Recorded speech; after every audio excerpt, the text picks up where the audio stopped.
বিসমিল্লাহির রহমানির রহিম। সকল প্রশংসা একমাত্র আল্লাহ তাআলার। প্রিয় বন্ধুগণ, আবারও আমি আপনাদের মাঝে আসলাম আরও একটি নতুন আপডেট ভিডিও নিয়ে। এই যে দেখেন, একটি ওয়েট মিটার, ওজন মাপার একটি স্কেল মিটার। তো এই মিটার সমস্যা হলো আপনার ব্যাটারিটা নষ্ট হয়ে গেছে। তো এটা এখন আর অন হচ্ছে না। আমি এটা চেক করে দেখেছি, এটা ব্যাটারি নষ্ট হয়ে গেছে।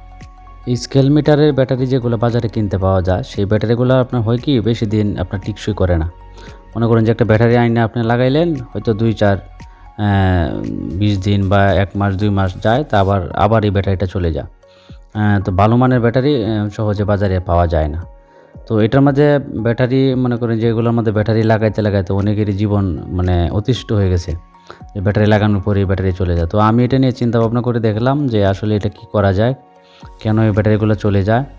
তো আমি অনেক কিছু চিন্তা করে দেখছি যে এটার মধ্যে আপনার মোবাইলের ব্যাটারি লাগানো যায়। তো মোবাইলের ব্যাটারি লাগিয়ে আপনার এটা অন করা যায়। তো এই যে আমি যে মিটারটা এখন খুলতেছি, এই মিটারটা হলো আপনার, এটার ব্যাটারিটা হয়েছে আপনার 4 ভোল্ট। তো আমি যে খুলে আমি দেখাই আপনাদেরকে। এটা 4 ভোল্টের একটা মিটার। এই যে ব্যাটারিটা আপনার 4 ভোল্ট। এই যে দেখেন, আপনার RFL এর একটা মিটার, আর এটা আপনার যে 4 ভোল্ট ব্যাটারি, এই যে দেখেন। তো এই 4 ভোল্টের ব্যাটারি আপনার, এই যে 4 ভোল্ট দেখেন।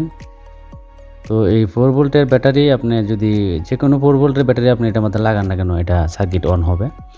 তো আমি এখন এটার মাঝে একটা মোবাইলের ব্যাটারি লাগাবো। মোবাইলের কীরকম ব্যাটারি লাগাবো সেটা হলো, আপনার মোবাইলের মধ্যে কিছু ব্যাটারি আছে টাচ মোবাইলের ব্যাটারি। যেমন এই যে আমি একটা ব্যাটারি এখন নিলাম আপনাদের কাছে, দেখেন এই যে একটা আইটেলের একটা ব্যাটারি নিলাম। তো এই ব্যাটারিটা আপনার 3.8 ভোল্ট। এটা ভোল্ট হলো 3.8, তবে এটা ক্যাপাসিটি ধারণা আছে আপনার 4 ভোল্ট। এটা 4 ভোল্ট পর্যন্ত আপনার এই ক্যাপাসিটি দিবে। তো এই ব্যাটারিটা যদি আমি এটার মধ্যে লাগাই তাহলে এটা চলবে। তো এরকম যেগুলোর মধ্যে আপনি এই 3.8 3.7 যে ব্যাটারিগুলো আছে এগুলোতে চলবে না, এটা 3.8। তো এটার ক্যাপাসিটি ধারণা আছে আপনার 4 ভোল্ট। তো এরকম ব্যাটারিগুলো আপনার যে মিটারগুলো 4 ভোল্টের, এগুলোর মধ্যে আপনি এরকম ব্যাটারি লাগাইতে পারেন। তো আমি এখন এটা লাগাইতেছি, আপনারা দেখেন এটা লাগানোর পরে এটা অন হয় কিনা। তো এটা ভালো করে আপনারা জ্বালাইগুলো দিবেন, যাতে এটার মাঝে কোনো জ্বালাইগুলো লুজ না করে। তো এটা তো ছোটো, আপনার ফিনগুলো একটু ভালো করে জ্বালাই করে দিয়ে দিলে তো এটা কাজটা একটু ভালো হবে। তারপরে লুজ করবে না। লুজ যদি করে তাহলে আবার এটা মনে করেন যে বেশি দিন টিকসই করবে না। লুজ কানেকশানে তো বুঝিনি সমস্যা হয়। তো ব্যাটারির প্লাস মাইনাসটা ভালো করে দেখবেন। দেখার পরে আপনার মিটারের যে প্লাস মাইনাস যে দুইটা তার, সেই তারে ভালো করে আপনি জ্বালাই দিবেন। এই যে দেখেন আমি জ্বালাই দিয়ে দিলাম। তো এখন এটা আমি এখানে আবার বসাই দিলাম। বসাই দিলে এভাবে তো ব্যাটারিটা নড়বে। তো এই জন্য আমি একটা গেটিস ব্যবহার করতেছি। যেখানে ব্যাটারির যে কাগজটা ছিল সেই কাগজটা দিয়ে আমি এটার মধ্যে একটা গেটিস দিয়ে তারপরে এই কভারটা আমি লাগিয়ে দিচ্ছি। এই যে এখন আমি কভারটা ঢোকানোর পরে নাটগুলো লাগিয়ে দিব, তো এটা ব্যাটারি আর নড়বে না। তো এইভাবে আপনারা এই ব্যাটারিগুলো লাগাইতে পারেন।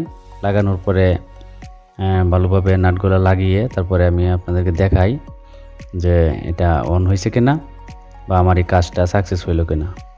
আপনারা নিঃসন্দেহে মোবাইলের ব্যাটারিগুলো লাগাইতে পারেন। অনেক দিন আপনার এই চার্জ টিকসই করবে। একদিন চার্জ করলে আপনার অনেক দিন চলে যাবে, মনেই থাকবে না যে মিটার কবে চার্জ করছিলেন। এই যে দেখেন মিটার অন হয়ে গেছে। এই যে দেখেন একদম মিটার অন হয়ে গেল। এই যে অফ, এই যে অন, দেখছেন একদম। এখন এটা আপনার খুব ভালো কাজ করবে। তো এরকম মিটার যদি আপনাদের থাকে তো আপনারা এরকম ব্যাটারি লাগাইতে পারেন। মোবাইলের ব্যাটারি লাগিয়ে দিলে আপনার এটা ভালো কাজ করে, ভালো অনেক দিন যাবে, অনেক সময় চার্জ থাকবে। যেটা আপনাকে বলে বোঝানো যাবে না। যারা ব্যবহার করবেন তারাই বুঝতে পারবেন যে আসলেই এটা সঠিক কিনা। আর বাজারে যেগুলো ব্যাটারি কিনতে পাওয়া যায় এগুলো বেশি টিকসই করে না চার্জ। তো আর এটার জন্য আপনারা এটা পাইবেন না যে হয়তো বা ওজনে বেশ কম হইতে পারে। না, ওজনে আপনার কোনো বেশ কম হবে না। মাপে পরিমাপে সব ঠিক থাকবে। সার্কিট অন হইলেই আপনার সব কিছু ঠিক থাকবে। তো সার্কিট অন হইলেও সব কিছু ঠিক আছে। যদি আমার ভিডিওটা ভালো লাগে, লাইক কমেন্ট শেয়ার করবেন, আমার চ্যানেলটা সাবস্ক্রাইব করবেন।